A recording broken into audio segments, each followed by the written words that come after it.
know me, my name is Ryan Cabellis, and I've been best friends with Jake since pretty much as long as I can remember. First, I just want to thank the Hutchins and the Wheelers for making this beautiful weekend possible. We're all so incredibly excited and grateful to be here celebrating Jake and Meg's love. Woo! So, as I mentioned, pretty much as far back as my memories go, sort of roughly around kindergarten, Jake was a core component in my life. In preparation for this speech, I tried to think back to foundational elements of our friendship. How and why did we become best friends in the first place? Why was I so enamored with this scrawny kid who loved soccer? Thankfully, at some point early on in my academic career, my mother made the executive decision to preserve and file every composition or essay I ever wrote in a huge filing cabinet in our attic. So I started digging through these archives, and just to spark some memories of those earlier years, and I eventually came across a short form essay originally penned by yours truly in 2003 at the age of 12. It was all about my best friend Jake. At this point, Jake and I had been friendly for a few years, and I suppose I was given a writing prompt in school, something to the effect of who's your best friend and why. And it's hard to say for sure whether I was Jake's best friend at this point in our lives, but clearly I had elevated him to best friend status. And while I'd like to think that I've grown significantly as a writer since the age of 12, I'd say the essay truly stands the test of time. And it will be very, very illustrative for the purposes of this speech. So I'm now going to read the essay in its entirety, but I will be pausing in between certain sentences to sort of expand on ideas and reflect a bit. It should be noted that I received an A on this essay.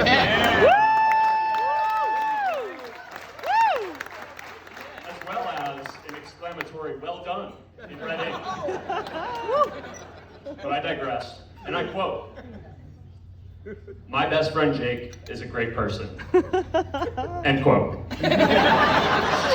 Strong opening line. Simple, straight to the point, really lets the reader know that I take friendship seriously, and I would never be best friends with someone who isn't a great person. Moving on, and I quote, "Jake Hutchins will never lie to you. You can always trust him. I also know that I can tell him anything because he will always keep a secret." End quote. Not exactly sure if I was alluding to something specific here, a specific secret, but hidden messages and meanings aside, I would say that this sentiment rings true to this day. Jake is a very upfront guy, not necessarily confrontational, but never afraid to tell you how he feels. Particularly if your roof looks like it's due for a replacement. Even more importantly, Jake is extremely trustworthy. Throughout my life, he's been a reliable confidant, capable of both compassionate listening and proactive problem solving. He's honest, sometimes brutally honest, but typically he is speaking facts in a constructive and often comedic manner. Moving on to the essay, and I quote, "He's always comforting when you are upset, and he always sticks up for you. Aww. And you can count on him not to exclude you." End quote. There you go. Jake genuinely cares for his friends and family. He's one of the most selfless and generous humans that I've ever met. He's always thinking about others and doing his best to make people feel welcome. Along similar lines, one thing that I've always admired most about Jake is that he is someone who is dependable. He's always there for his friends. At the deepest level, he can be counted on. This is a quality which must be earned over time. And time again, Jake has earned that. Aww. Back to the essay, and I quote, "We are on the same lacrosse team, so we play that a lot. We also like to play video games together. The Red Hot Chili Peppers are our favorite band. And whenever we hang out in his basement, we have a stuffed animal war where we chuck them at each other.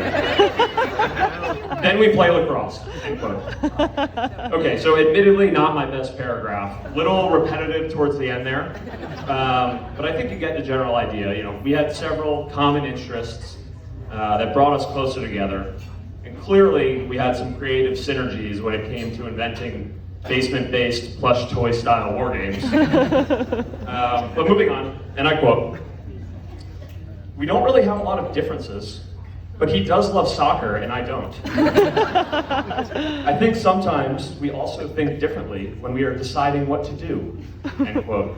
So that last line's a little vague. I was confused myself, but let me decipher my own adolescent writing for a minute. Jake and I were very, very competitive growing up, and that was one of the many reasons that I love Jake, because we would be constantly challenging and pushing each other, whether it was hours-long games of one-on-one basketball in the driveway, or some random game that we had literally just invented that day. And so naturally, we each had our own strengths and weaknesses, and so we kind of have our own preferred activities over time, which led to the occasional quarrel about what activity to do next. But back to the essay, and I quote, "The other thing that I can think of that makes us different is that I am taller. But that doesn't stop us from being friends." If it wasn't clear enough already, this level of open-mindedness and lack of height shaming truly demonstrates the strength of our friendship. Nothing could stop us from being friends, even his height. Back to the essay, final two lines, and I quote, "I hope we never stop being friends. I also hope we will stay in touch our entire lives." End quote, and essay. Oh boy, did I bring it home at the end there. Just pulling at the heartstrings a bit and leaving the reader with a thought-provoking potential future reality. I'm happy to report that those last two lines were somewhat prophetic. Jake and I are still best friends to this day, and I wouldn't want to know a future where we weren't in each other's lives. And I would be remiss not to mention that, over time, I often felt like an honorary member of the Hutchins family, spending countless hours at their house in Ridgewood, down at the beach, or other family vacations. The more time I spent with the Hutchins, it became more and more clear how and why Jake was such a great person. So many thanks to Michael and Teresa for instilling many of these redeeming qualities in Jake. And having gotten to know Phoebe, Sydney, and Emily fairly well over the years, I also knew that the eventual woman who would seriously enter Jake's life was not going to go unscrutinized. She would need to be strong, confident, caring, fun-loving, and thankfully, Meg, you check all of these boxes and more. And of course, as was mentioned last night and many times tonight, Meg has a competitive fire that is really unmatched. She's also weirdly skilled at a variety of random games. And getting to know Meg over the past several years, it's been such an incredible experience. She can fill any room with joy and laughter, and her lovable nature is truly infectious. My wife Danielle and I are always so excited to hang out with Jake and Meg. The four of us always have a blast together, and the love between Jake and Meg is always so clear in those moments. It's been an absolute blessing to see their relationship blossom over the years, and I couldn't be happier to be part of your lives. Jake, just FYI, I'm having the essay framed, and we'll send it to you to cherish forever. Kidding aside, everyone in this room loves you guys so, so, so much. And you're both just genuinely great human beings. And we love you so much. Cheers. Cheers!